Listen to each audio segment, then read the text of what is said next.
What is going on, YouTube? Welcome to Knives of the Round Table, and this time we're going to be taking a look at the Hoback Husky.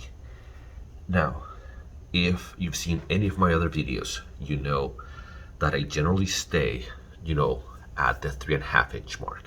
That's kind of my limit. But there are some that you make an exception for, right? And this beast right here is one of those exceptions. This is the Hoback Husky, and Jake Hoback is a knife maker that's kind of new to me. I have two of his knives. I have the Husky and I have the Sumo.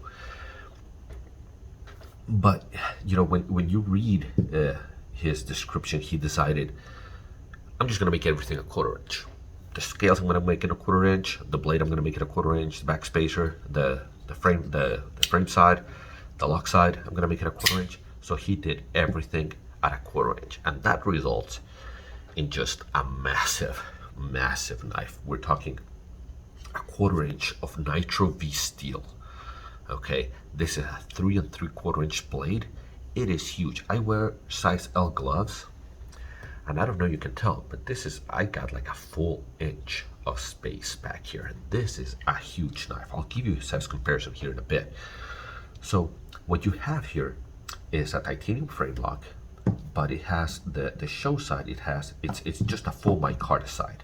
Okay, there's no liners on this. It's just a full micarta side, but at a 1/4 of an inch, that micarta is going to be plenty of strong enough. You have the frame lock, and this is a little bit aftermarket. He sells this kind of entropic anodized clips, which I got. But one of the things that he does different than anybody else is his detent. I think he calls it the Hoback adjustable detent. Don't quote me on it, something like that. And what it does is there's a little hex in there, and what you can do is tighten it or loosen it. And what that does is it pushes the detent ball in there. It pushes it in or out, and it makes your detent either harder or stronger. So if you've ever had a knife where you're like, man, I wish this detent was just a little bit stiffer or a little bit softer, that's what that does. And I wish that other knife makers would introduce that into their knives. I think it would save a lot of heartache to introduce the adjustable detent on their knives. I think he on all of his frame locks you can find that. I'm not sure if the Sumo has it, because that's a button lock, so I don't think that's included into that knife. Now let me give you a size comparison, because I keep talking about how this is a beast of a knife. Okay, and this is the Para 3 right here.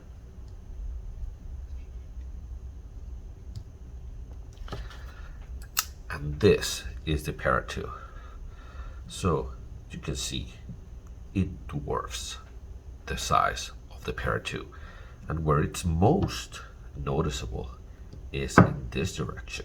I mean, the thickness, this is a full 3/4 of an inch, because everything is a 1/4 inch. And the Para 2 is, it looks, so much slimmer than the Hoback. If I give you the size comparison, it's even more drastic. If you look at the bug outs, that's the mini bug out, that's the full size bug out. Man, I mean, it's just, they don't even belong in the same screen. And if you look at the thickness, you could probably fit 2 bug outs in the thickness of one Husky. So when I say this is a beast, I mean this is a beast. A lot of people like to say, use the word overbuilt, and I don't think that applies in most cases, right? Like they say zero tolerance knives are overbuilt. I think they're well built, but they're not overbuilt. This one is overbuilt, and what I mean by that is this is far more robust than I think you'll ever need from a folder knife. Okay, you see a lot of 1/4 inch blades in fixed blades, because of what you do, batoning and chopping and that kind of stuff. But this is not what this is going to be used for. So when I say that this one's overbuilt, it's because it's truly, truly overbuilt.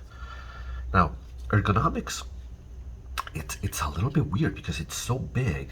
You know, it fits my hand well, and obviously I have plenty of space, but it's a tad bit thick. It's a tad bit thick, and I can't, because it's so thick, my knuckle doesn't quite wrap around here, so I feel it. Okay, so the ergonomics are decent, but not great. I think maybe with gloves, especially because the jimping here, it's a bit aggressive. It's, you know, you feel it in your finger, but if you're wearing gloves, and maybe it's such a hard use knife that maybe you're always using it with gloves. I just don't. But the ergonomics are okay. I wouldn't call them the greatest ergonomics I've ever felt. Certainly, the ergonomics on the Pair 2 feel a lot better than the ones on the Husky. Now the action, it's a little bit strange because it's such a heavy blade so that you can get it to kind of drop, right? And the deployment is good, although to deploy that heavy of a blade, it takes a little bit of force, right? And I think the detent, it's tuned just right, especially because I get to tune it myself, so it fires open. But one thing that I don't like very much on the action is to disengage the lock bar.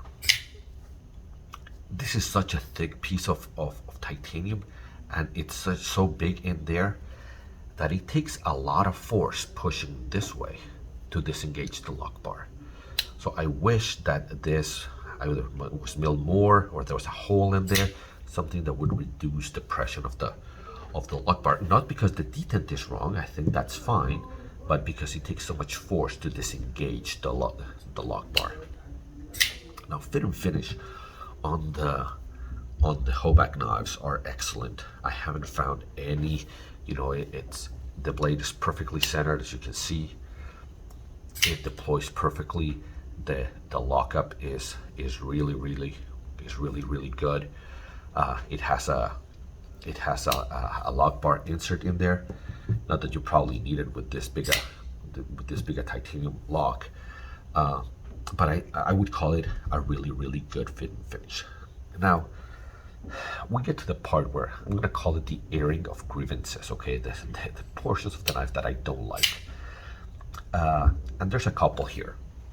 One is that the pocket clip works really well, except the problem is that cutout is so big that when it's going to your pants, it hangs on this edge right here. So I think it would work much better if the cutout was on the inside and it was a flat on the outside, because it's such a large divot, and this is kind of a sharp edge right here that it catches in your pants. Now the other is, well, it is a big knife. You can see here where the blade ends, and then it extends like a full, almost half-inch this way to wrap around. And I don't know if that was to kind of include the lanyard or something, but I think it's unnecessarily large. I think it could have been cropped like a full quarter, at least a quarter of an inch, you know, for to reduce some of the length. And usually the size of knife, it doesn't bother me, but I mean, when you have that in your pocket versus the bug out, right? Or that, you know, that's a lot of knife.